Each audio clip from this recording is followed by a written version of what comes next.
مرحبا، كيفكن؟ اليوم رح نعمل شاورما تركية. أول شي رح حضر العجينة. عندي هون كباية من المي تكون مفترة شوي، ملعقة صغيرة من السكر، نص ملعقة صغيرة من الخل الأبيض، ملعقة كبيرة من الزيت النباتي، وآخر شي رح ضيف ملعقة صغيرة من الخميرة. هلا بدي أحركهم مع بعض كتير منيح. وهلأ بدي زيد كوبين من الطحين وملعقة صغيرة من الملح، وهلأ بدي أعجنهم. هذا هو شكل العجينة من بعد ما عجنتها.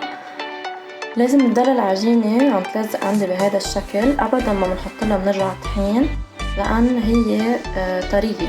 وهلأ بنتركها ترتاح تقريبا شي ساعة أو ساعة ونص حتى تخمر. رجعني لكم، وهلأ هون بالصينية حأدهن شوية زيت، وهلا بجيب العجينة من بعد ما خمرت وبتلي ايدي شوية زيت وببلش مدها بهيدا الشكل. وهلا من بعد ما فردتها منيح بدي ادهن على وجهها حليب وفانيليا.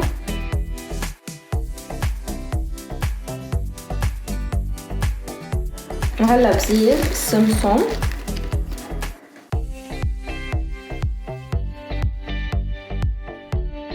وهلا بزيد حبة البركة،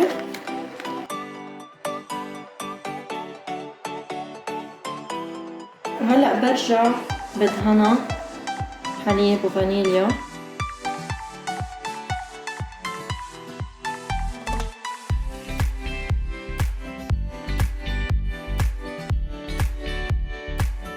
وهلا بالسكينة بدي حرف العجينة، مش انزل فيها كتير لتحت.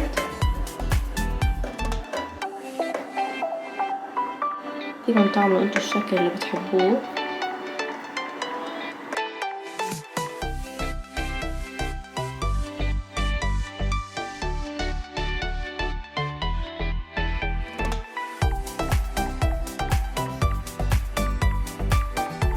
وهلا بدي اتركها ترتاح تقريبا شي نص ساعة، برجع بحطها بالفرن.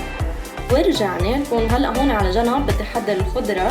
فرمت هون ملفوف، وهلا بزيد فوقهم الجزر برشتهم بهذا الشكل، وهلا بزيد عليهم البصل، وهلا بدي زيد عليهم ملعقة صغيرة من السكر وملعقة صغيرة من الملح، وراح ضيف ملعقة خل صغيرة، وهلأ رح ضيف عصرة حامض. وهلأ بخلط المكونات كلها مع بعض كتير منيح.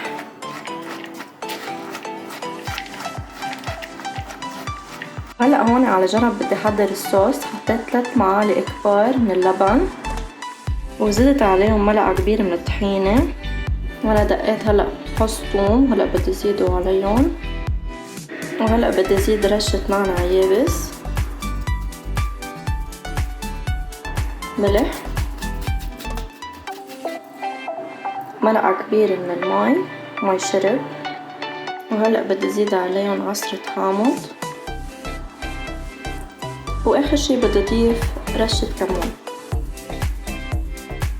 وهلا بدي احركهم كتير منيح. وهيدا هو شكلها من بعد ما حشيتها بالسلطة واللحمة وحطيت الصوص. شوفوا على شكلها كتير بشهي، وصفة ناجحة، بنصحكم تجربوها. وما تنسوا تعملونا لايك سبسكرايب للصفحة عشان يوصلكم كل جديد.